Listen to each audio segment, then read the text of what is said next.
passam por aquela região. A gente está com uma Copa do Mundo para acontecer e dirigentes da FIFA vão realizar neste domingo uma reunião para discutir as possíveis crises, as repercussões na Copa do Mundo nesse ataque dos Estados Unidos e de Israel ao Irã. O nosso repórter David Diogo está ao vivo com a gente e vai contar já o que vai ser debatido nessa reunião. Oi, David, bom dia.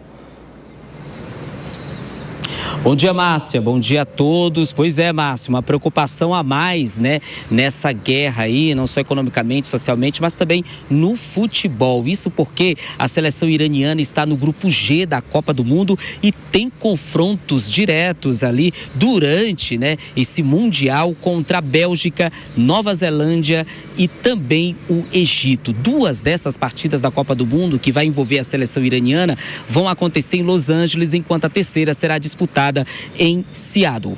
O secretário-geral da FIFA, Matthias Grefton, disse que a FIFA, né, vai monitorar de perto e que há uma reunião prevista para acontecer nesse domingo ou nos próximos dias. Na nota, no comunicado, ele fala: li as notícias da mesma forma que vocês. Tivemos uma breve reunião, mas marcaremos hoje uma outra. E ainda é prematuro comentar em detalhes, mas acompanharemos os desdobramentos de todas as questões ao redor do mundo. E o comunicado continua, do secretário-geral da FIFA: continuaremos a nos comunicar, como sempre fazemos, com os 3 governos anfitriões, como ocorre em qualquer circunstância. Todos estarão seguros durante a Copa do Mundo. Informações ali da FIFA diz que a entidade já estuda, inclusive, a possibilidade de transferir as partidas previstas nos Estados Unidos para o México diante do cenário de instabilidade. A Federação Iraniana de Futebol suspendeu o campeonato nacional e passou a considerar aí a retirada da seleção da Copa do Mundo, mas isso ainda é prematuro, é um estudo, né, que eles estão fazendo ainda. O sorteio da Copa do Mundo, vamos lembrar aqui, foi realizado em dezembro em Washington e com representação iraniana no evento. A Copa inicia no dia 11 de junho no México. Vamos lembrar aqui que é uma tensão aí, já que os Estados Unidos vai sediar a maior parte das partidas aí da Copa do Mundo. Eu volto com vocês, Nonato, Márcia.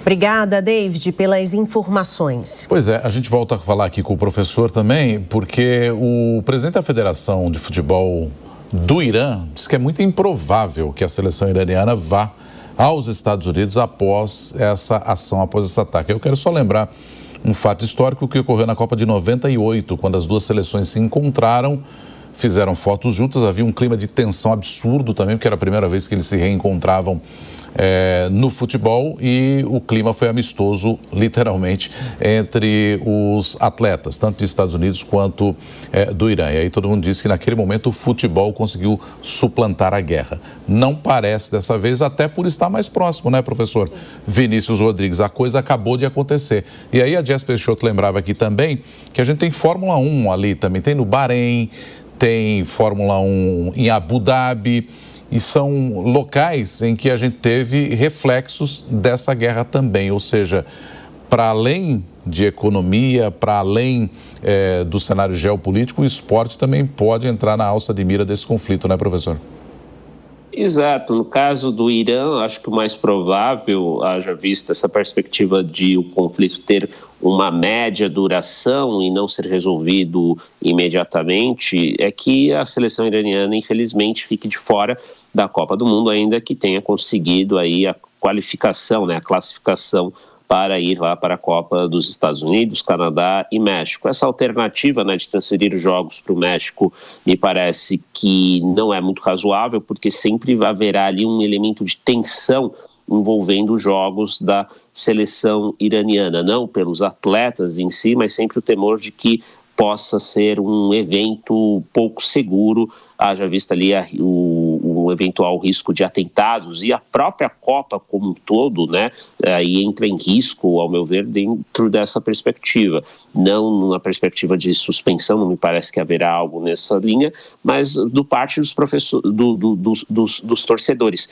qual será, então, a segurança, né, que os torcedores terão de ir para os Estados Unidos, que estão em guerra aí na prática, né, não é uma declaração de guerra oficial, também coloca os Estados Unidos aí de modo bastante vulnerável, por mais que eles tenham ali todo um sistema de monitoramento de potenciais ataques. Então, infelizmente, como é em períodos de grande turbulência, lembrando que tanto na Primeira Guerra Mundial quanto na Segunda Guerra Mundial, em anos posteriores, né, ali no caso da Segunda Guerra, eventos esportivos como Olimpíadas e Copa do Mundo foram suspensos. A própria Copa, né, a guerra terminando em 45, ela não volta em 46, só volta em 1950. Ou seja, o esporte, quando tem um cenário de tensão mundial, ele acaba sendo duramente afetado e não será estranho testemunharmos suspensão ou de eventos específicos, como o caso de corridas de Fórmula 1, ou até mesmo de grandes competições.